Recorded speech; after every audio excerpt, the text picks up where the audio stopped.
요한복음 8장 31절에서 59절까지 말씀 같이 한 목소리로 천천히 읽도록 하겠습니다.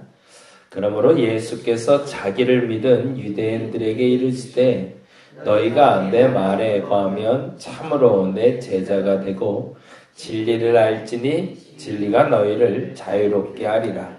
그들이 대답하되 우리가 아브라함의 자손이라 남의 종이 된 적이 없거늘 어찌하여 우리가 자유롭게 되리라 하느냐. 예수께서 대답하시되 진실로 진실로 너희에게 이르노니 죄를 범하는 자마다 죄의 종이라. 종은 영원히 집에 거하지 못하되 아들은 거하나니 그러므로 아들이 너희를 자유롭게 하면 너희가 참으로 자유로우리라. 나도 너희가 아브라함의 자손인 줄 아노라. 그러나 내 말이 너희 안에 있을 것이 없으므로 나를 죽이려 하는도다. 나는 내 아버지에게서 본 것을 말하고 너희는 너희 아비에게서 들은 것을 행하느니라. 대답하여 이르되 우리 아버지는 아브라함이라 하니 예수께서 이르시되 너희가 아브라함의 자손이면 아브라함의 행한 일들을 할 것이거늘 지금 하나님께 들을 진리를 너희에게 말한 사람인 나를 죽이려 하는도다. 아브라함은 이렇게 하지 아니하였느니라. 너희는 너희 아비가 행한 일들을 하는도다. 대답하되 우리가 음란한 데서 나지 아니하였고 아버지는 한 분뿐이시니 곧 하나님이시로다. 예수께서 이르시되 하나님이 너희 아버지였으면 너희가 나를 사랑하였으리니 이는 내가 하나님께로부터 나와서 왔음이라. 나는 스스로 온 것이 아니요 아버지께서 나를 보내신 것이니라. 어찌하여 내 말을 깨닫지 못하느냐. 이는 내 말을 들을 줄 알지 못함이로다. 너희는 너희 아비 마귀에게서 났으니 너희 아비의 욕심대로 너희도 행하고자 하느니라. 그는 처음부터 살인한 자요 진리가 그 속에 없으므로 진리에 서지 못하고 거짓을 말할 때마다 제 것으로 말하나니 이는 그가 거짓말쟁이요 거짓의 아비가 되었음이라. 내가 진리를 말함으로 너희가 나를 믿지 아니하는도다. 너희 중에 누가 나를 죄로 책잡겠느냐. 내가 진리를 말하는데도 어찌하여 나를 믿지 아니하느냐. 하나님께 속한 자는 하나님의 말씀을 듣나니 너희가 듣지 아니함은 하나님께 속하지 아니하였음이로다.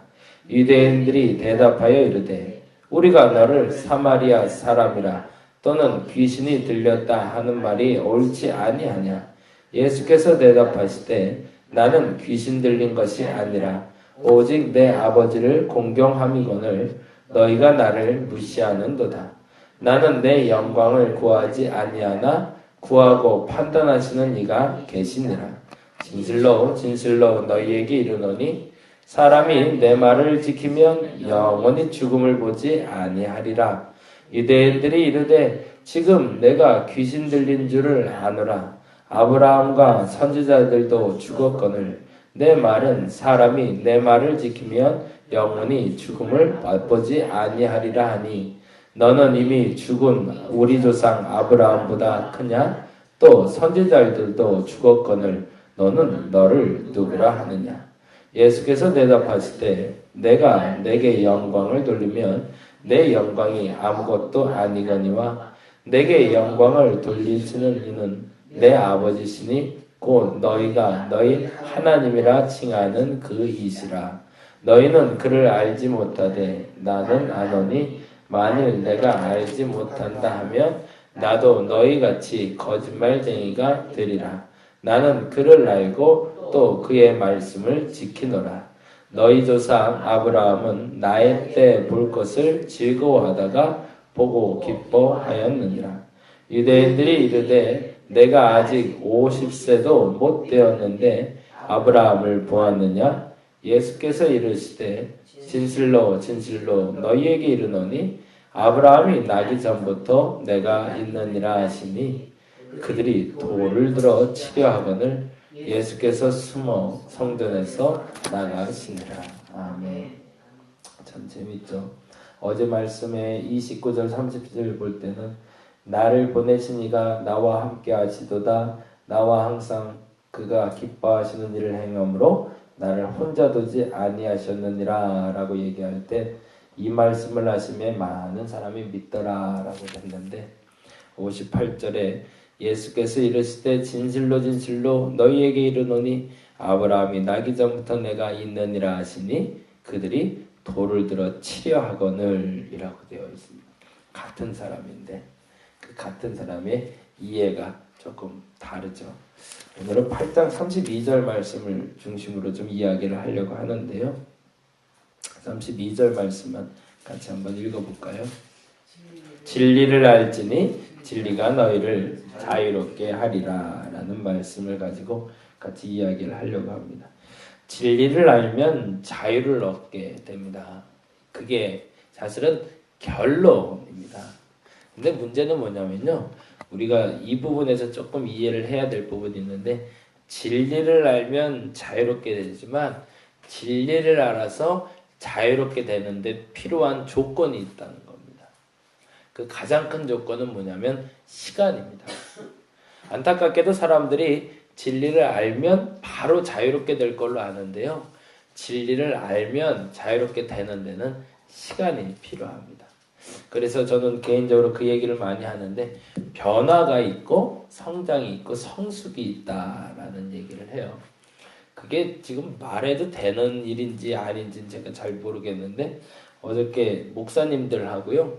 저 오크밸리라는 좋은 리조트에서 원래는 2박 3일 동안을 행사를 한다는데 가보니까 굳이 뭐 제가 거기서 자고 올 것까지는 아닌 것 같아서 하루 있다가 왔거든요. 세상 좋더라고요. 참 좋은 데가 많아요. 그냥 별천지더라고요. 갔더니. 근데 거기 가서 이제 여러 목사님들 만나면서 얘기를 들었는데 재미난 정보들을 많이 듣게 됐어요. 여기 용인시가 많이 개발이 되고 있는데 경찰대학 쪽이 빠졌다네요. 경찰대학이 빠지면서 원래는 노유시설이 들어오기로 했었는데 32,000평인가를 아마 용인시장이 그 도청 부지로 아마 내놨나 봐요. 그래서 이제 그 도청을 이쪽으로 유치하자 말자. 근데 이제 사실은 수원의 광교가 개발되면서 거기에 이제 도청을 유치하기로 공터를 만들어 놓고 준비하고 있는데 그래서 아마 여기서 데모도 하고 뭐 공면도 하고 그렇게 해왔던 것 같아요. 근데 이번에 용인시장이 좀 기회가 좋은 사람인지 좋은 기회가 좀 오는 것 같아요. 그냥 처음에는 어떻게든 더 많이 활성화하고 그리고 경찰대학 부지에는 원래 노유시설이 들어오기로 했는데 다시 아파트로 바뀌었다며요.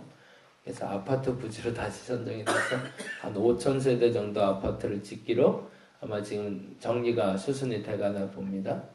근데 그렇게 되고 나면 그곳에 도청이 들어오게 되면 확실히 더 활성화가 되겠죠. 근데 그 5,000세대는 아마 우리가 아는 일반 아파트가 아니라 그 정부에서 짓는 LH에서 짓는 아파트나 SH에서 짓는 아파트가 들어올 것 같다라는 이야기를 하시더라고요. 근데 재미난 건 원래 수원에서 양보를 안 하려고 그랬는데 수원에서 조금 상태가 1, 2년 사이에 확 좀 바뀌는 게 있었대요. 그게 뭐냐면 우리나라에선 130만 이상이 되면은 시가 광역시로 승격이 된다네요. 근데 이제 수원시 인구가 벌써 120만이 넘어가나 봐요. 그러다 보니까 조금만 더 넘어가면 광역시가 될 것 같은데 아니 광역시가 되면 굳이 도청이 거기 들어올 필요가 없다는 얘기죠. 그래 놓으니까 이들이 욕심을 좀 내려놓기 시작했나 봐요. 그래서 이쪽에 도청이 들어올 가능성이 조금 더 높아지고 있나 봅니다. 이제 그 말들이 이제 흘러나오기 시작하니까 이제 땅을 아는 사람들이 이제 땅을 살려고 이제 혈안이 돼서 조금씩 또 움직이기 시작하나 봅니다. 근데 이런 걸 보고 움직이는 사람도 있지만 거꾸로 이런 게 되기 전에 나도 모르게 들어왔다가 경험하게 되는 사람들이 있죠. 뭐 예를 들자면 그런 거 있잖아요. 운동을 한다고 갑자기 근육이 생기는 게 아니잖아요. 운동을 하기 시작하는데 내가 운동해야겠다 결심한다고 근육이 생기는 게 아니라 운동하겠다라고 결심하고 그 다음에 운동을 시작해야 되는데 운동에는 방법이 꼭 있다네요. 그 방법은 뭐냐면 힘을 줄 때는 숨을 내쉬어야 된다네요. 그래야 운동이 된대요. 근데 통상 우리는 힘을 줄 때는 어떻게 하시죠? 일반적으로 힘을 참잖아요. 그렇죠? 그건 절대 운동이 안 된대요. 힘을 줄 때 숨을 참으면 노동이 되는 거고요. 숨을 내쉬어야 운동이 된답니다. 이게 잘 구분이, 그러니까 순간적인 힘을 주기 위해서 힘을 딱 참고 주는데 그거는 노동이고요. 숨을 내쉬어야 근육으로 바뀔 수 있다고 합니다. 무엇인가가 결심이 되고 그 다음 과정으로 가기 위해서는 훈련의 과정이 필요하고 시간이 필요합니다. 광역시가 될지 도청이 오게 될지는 알 수 없지만 그 시간을 지내고 나면 또 이곳이 또 개발이 될 거고 또 도시가 되는 것처럼 신앙도 마찬가지. 처음에는 아무 쓸모없어 보였던 그 땅이 하나님의 나라를 세워가기 위해서는 시간이 필요하더라는 겁니다. 그래서 그 말을 저는 변화하고 성장하고 성숙해야 된다는 표현을 씁니다. 변화된다는 것을 여러분이 다시 한번 점검해 보시면 좋겠는데요. 이 변화라는 단어는 한순간을 얘기합니다. 근데 이 순간에 일어나는 현상은 뭐냐면 하나님 계시네 라는 생각입니다. 예수 믿게 하는 데 있어서 여러분도 경험해 보셔야 하지만 나도 모르게 순간적으로 믿어진 게 아닙니다. 어느 시점마다 하나님이 콕콕 찔러 주실 때가 있었습니다. 침을 맞아도 어떤 데를 맞으면 시원한 데가 있고 어떤 데 맞았는데 무딘 게 있는 것처럼 딱 맞게 놔주는 데가 있더라고요. 하나님이 그렇게 만나주는 순간을 우리는 변화의 순간이라고 얘기합니다.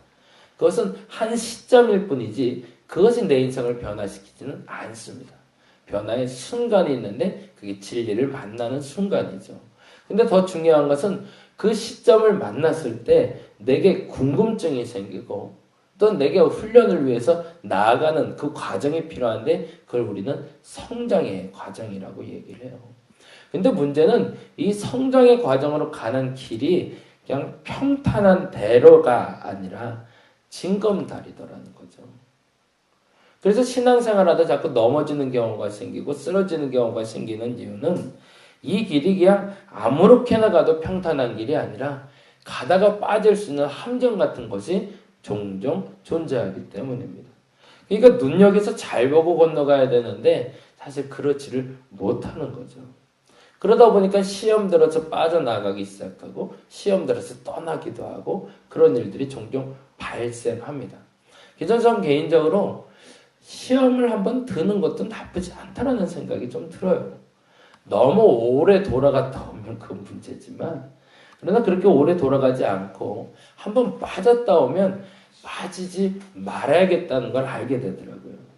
그래서 진리를 알아가는 그 과정 중에 시험이라는 것을 경험하는 건 참 좋은 교두보가 되는 것 같습니다.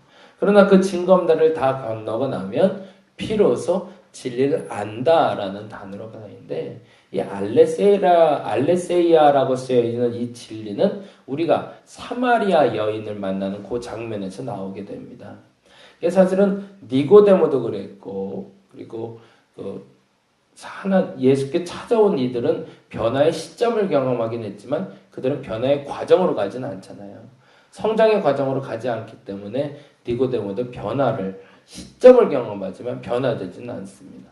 그러나 사마리아 여인은 변화의 시점에 그가 예수를 만나고 그리고 그 만나는 과정 중에 징검다리를 건너가다 보니 그가 예수 그리스도를 주로 고백하게 되고 그 과정을 넘어가니까 그가 복음을 전하는 대로 변해 있었던 것처럼 우리도 그 과정을 건너가고 있음을 알아야 된다는 거죠.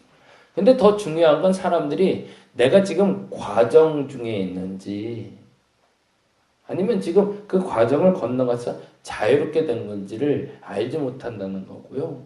그걸 알지 못하니까 예수 믿고 구원받아야 됩니다라고 전하지만 그 구원이 주는 은혜를 내가 설명을 잘 못해내더라는 겁니다. 저와 여러분에게 지금 과정 중에 주시는 은혜를 더듬어 가시면서 분명하게 새겨가실 수 있기를 간절히 바랍니다. 건성 넘어가지 않았으면 좋겠어요. 제가 요즘 계속 얘기하는 얘기가 이 부하 얘기를 하는데 신앙생활은 계속 성장 중에 있습니다. 어느 순간에 이 알을 까고 나오는데요. 알을 까고 나오는 게 중요한 게 아니라 알을 까고 나오면 아까도 운동을 얘기했지만 근육이 붙더라고요. 근데 근육이 붙는 사람이 있고 뭉치는 사람이 있어요. 왜냐하면 근육을 잘못 사용하면 근육이 뭉칩니다. 그러면 그 근육을 풀어주기 위해서는 병원을 가야 돼요. 그러나 근육이 활성화돼서 운동을 해서 탄탄한 근육이 되면 그건 내게는 힘을 주는 근원이 됩니다. 마찬가지로 내게 죄라는 살이 붙게 되면 뭉치게 되는 거고요. 내게 은혜라는 살이 붙게 되면 거룩해지더라는 거죠. 근데 그 모습이 참 유사하더라는 거예요. 그러다 보니까 사람들이 이 근육이 뭉치는 것처럼 죄가 뭉쳐있는 걸 알지 못하고 근육이 생겼다고 착각을 해서 그 죄를 쌓아가는 사람들이 있는 반면에 어떤 사람은 잔 근육이라도 그 근육을 키워내서 몸은 비대해 보이지 않고 커 보이지 않아도 그 잔 근육이 잘 발달돼서 건강한 거룩한 사람으로 변해 있는 사람이 있더라는 거죠. 요번 한 주가 아마 저에게는 있어서 그리고 여러분에게 있어서 그 부분이 좀 필요한 것 같습니다. 잔 근육이 많이 생기시기 바랍니다. 어느 순간에도 흔들리지 않는 그 거룩의 근육들을 만들어갈 수 있는 저와 여러분이 되시길 바랍니다. 그래서 그 말을 진짜 설명할 수 있는 분들이 되었으면 좋겠습니다. 진리를 알면 자유해집니다. 물질에서도 자유해지는 겁니다. 요 얘기만 하고 마무리할게요. 김동훈 목사님 얘기 계속 하는데 그분이 어느 시점에 굉장히 어려웠던 게 있는데 그게 지갑이라고 제가 그 얘기 반복했던 것 같은데요. 하나님이 어느 순간부터 내가 거룩해지기를 원하셨는데 그때부터 눈독 들이기 시작하신 게 내 지갑이더래요. 근데 문제는 뭐냐면 그 지갑을 어느 순간에도 하나님의 것이라고 인정할 수 있는 것을 물으시더래요.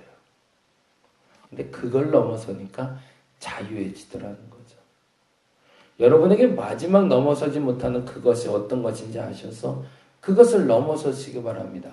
그 말의 뜻은 그 내 것이라 여겨지는 그 순간에 그것이 내 것이 아니라 하나님의 것이 되는 순간, 그것을 변할 순간이 아니라 자유롭게 되는 순간이라고 말합니다.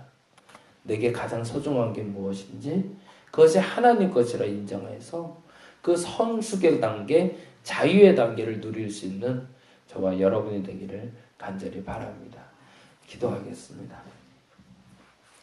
진리를 알면 자유로워집니다. 진리를 알면 자유로워집니다. 돈에서도 자유로워지고 건강에서도 자유로워집니다. 진리를 알지 못하기 때문에 건강하지 않으면 하나님이 안 계신 것 같고 부유하지 않으면 하나님이 안 계신 것 같은 겁니다. 진리를 알면 부유하지 않아도 하나님 계신 거 알아 자유해집니다. 진리를 알면 건강하지 않아도 자유로워질 수 있습니다. 진짜 진리를 알았기 때문입니다. 진리는 소유에 있지 않습니다. 하나님과 함께함에 있습니다.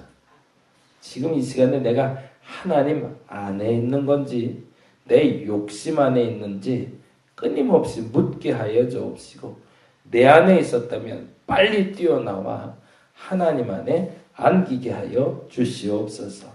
하나님 안에 들어가면 자유로워집니다. 그 자유를 누릴 수 있는 우리가 되게 하여 주시옵소서. 감사합니다. 고마우신 예수님 이름으로 기도드렸습니다. 다 같이 기도하겠습니다. 하나님, 진리 안에 자유로워지게 하여 주옵소서. 진리 안에 자유로워지게 하여 주시옵소서.